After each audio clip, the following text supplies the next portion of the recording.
Hey friends, welcome to Freedom in a Budget. I'm Kelly, and today we're going to talk about getting your security deposit back from your lease, from your landlord, your apartment, your house that you're renting, whatever it may be. There are some tricks and tips and different things that to do and definitely things not to do that will make you lose your deposit for good. And you need to be careful. So there's a little step-by-step precautions that you can take, and so I'm going to go through with you on how to get your deposit back. I've rented for 12 years now, and I've always gotten, I think I've moved, let's see, 4 times in 12 years, and so I've always gotten my security back in full. So I know my stuff. So we are going to go into it line by line of what you need to do and everything, and some tips and tricks along the way. So let's get into it.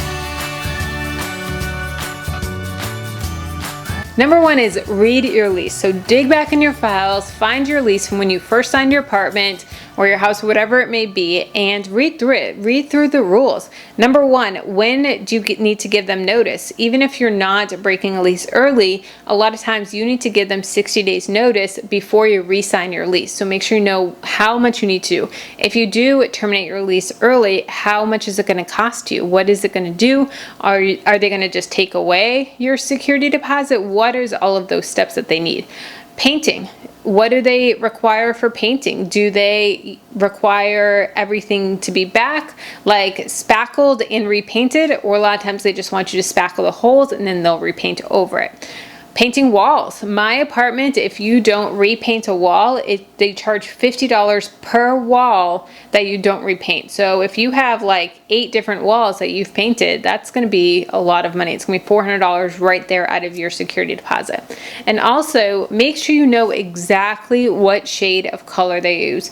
It's not just white. No, this is not white. This is eggshell, blah, blah, blah, blah, blah.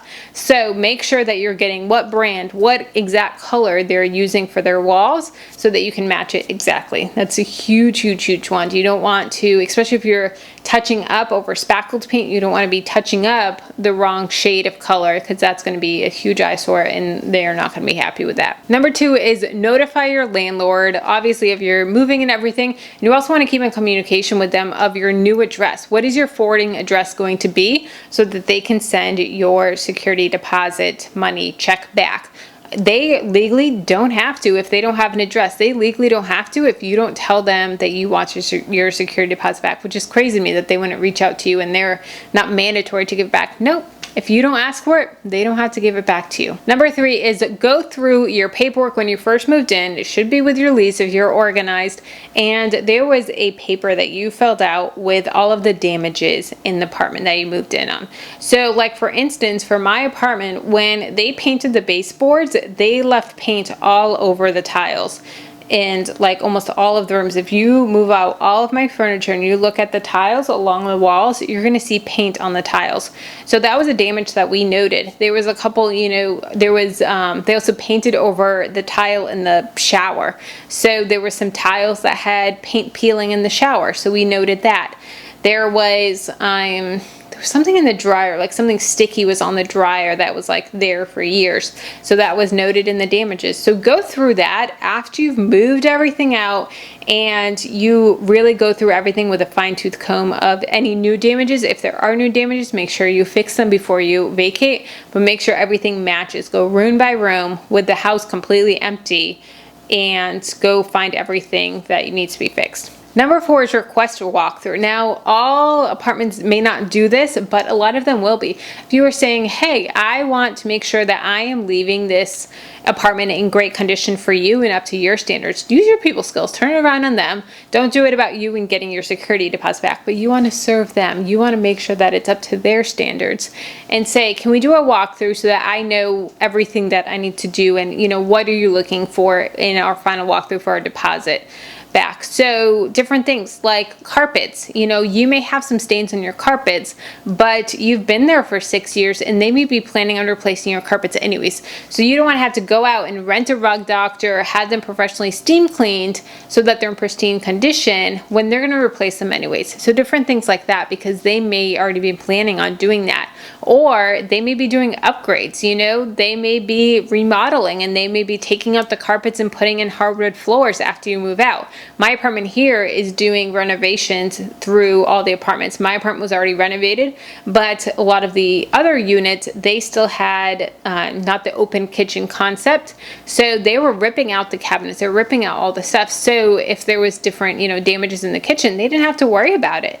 So different things like that, request that walkthrough so that you know what they're looking for. Number 5 is a big one. Obviously, make repairs. So as you're going through, as you are taking out nail holes, the thing that we've done in the past when we're moving is we'll put a little bit, like a square of painter's tape where those holes are, so that after we've taken everything out, we can just go through and know where the spackle is, so that where we need to spackle, so that we don't have to be like, crap, where do we hang pictures again? Where do I need to do holes? No, it's all right there. You can see clear as day where these bright blue squares are for spackling, and it'll just make it easier. Another thing, guys, if you have a coil stove, the old school burners, I know I still do, make sure you go out and buy new drip pans. My last apartment, I scrubbed and scrubbed and scrubbed those drip pans, and they did not look anything like they needed to look. And I didn't even realize you could just go out and buy them, and they're like $6 on Amazon. So I'll have some link down below. I went out, I already bought some new ones, even though we're still obviously we're not moved out yet, we're still packing and stuff. So I'm gonna just replace them. So I'll clean the stove really great, and then the last step will be replacing those drip pans so it looks brand new, it looks pristine condition, and it just really elevates it a little bit more. Even if the rest of the stove is clean, if you have old grungy drip pans, it's going to make a big difference. If there was any big damages or big issues in your time of when you were in the house, make sure you have documentation of that. Make sure you have a record, make sure you have email correspondence.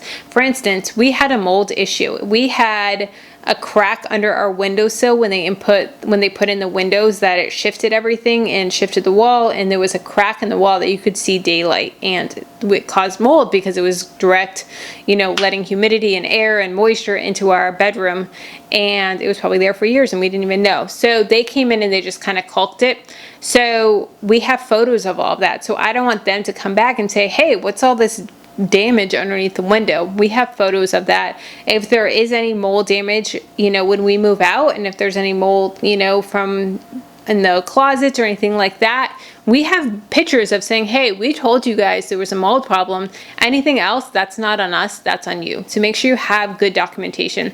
And also, if you're not moving out, but things are going on in your apartment, make sure you're telling them, because that can really bite you in the butt if you don't tell them later on down the road. Say you have a leak under your kitchen counter, and you just let it go, it dries up or whatever. Every time you wash dishes, it leaks a little bit, but then it dries up, and you're like, yeah, it's fine. But then that's going to cause mold, and you don't want that, and you don't want that damage on you down the road. So make sure it's getting fixed right in the upfront. Make sure that you're cleaning everything really, really well after you move out. So what we're doing when we're moving is we're going to the new house and cleaning everything super well at the new house, disinfecting everything, making sure everything is good to go.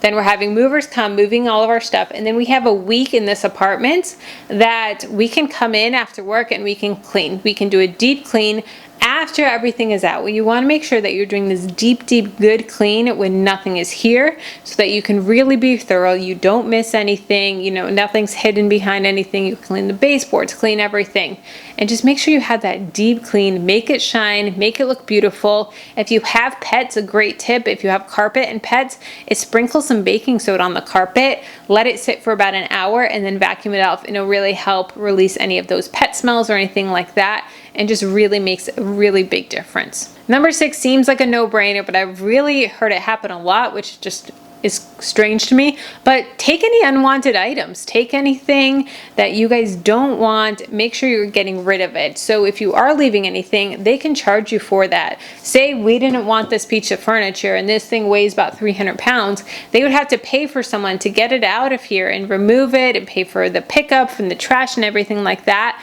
and they're going to take that money out of your security deposit. So make sure that there's no furniture, there's no hangers, there's nothing like that that needs to be be left in there. And also with that, make sure that all like the light bulbs and stuff like that, all of those are changed out. We replaced a lot of these with LED bulbs, so make sure that you take your LED bulbs because those are expensive, and we're just going to get the cheap bulbs to make sure we replace it. But I think in our guest bath, one of the light bulbs is out, so we're just going to make sure we have a cheap bulb, get that replaced so that everything is fully lit and there's no no bulbs that need to be changed. The AC filter is good to go, all of that. Number 7 is take pictures or video before you leave. You want to do a final walkthrough with your phone, with your camera. Take video, take pictures of anything, especially if there's damage. Say there's damage in your apartment, you don't want them to say that it's worse than it really is. And they say, oh, there's this hole in the wall or this or that. No, you can go back to them and say, I have photos. This is how it was when we left it. And that will really help defend your case if you don't have, the most ethical landlords there are. Number 8 is leave your keys. Now, this always reminds me of that last scene in Friends where they all leave the keys and it's so sad and I cry every time. But make sure that you're leaving your keys, leaving your pool key, your mailbox key, all of those, any keys that you have, because they can charge you for those if you don't have them anymore, if you've lost them or whatever it may be. So make sure you leave all the copies of the keys. And finally, make sure you follow up with your landlord. If you don't hear anything from like 15 to 30 days, make sure you follow up with them. Give them some time to process everything, but follow up. You don't want to let too much time go past without letting them know, hey, I want my security deposit back. What's going on? Was there any deductions that you had to make? We want to make sure that we get that settled. And again, make sure they have the good address. So I hope this was helpful. As you guys know, we are in the midst of a move. This I have left very pretty still, but the rest of the house is boxes and chaos and everything. But we are moving into our dream house, which is so awesome. So let me know if you guys have any tips, anything that I forgot on tips on getting your security deposit back, any horror stories on not getting your security deposit back or anything like that. I would love to read those down below in the comments. That would be so fascinating.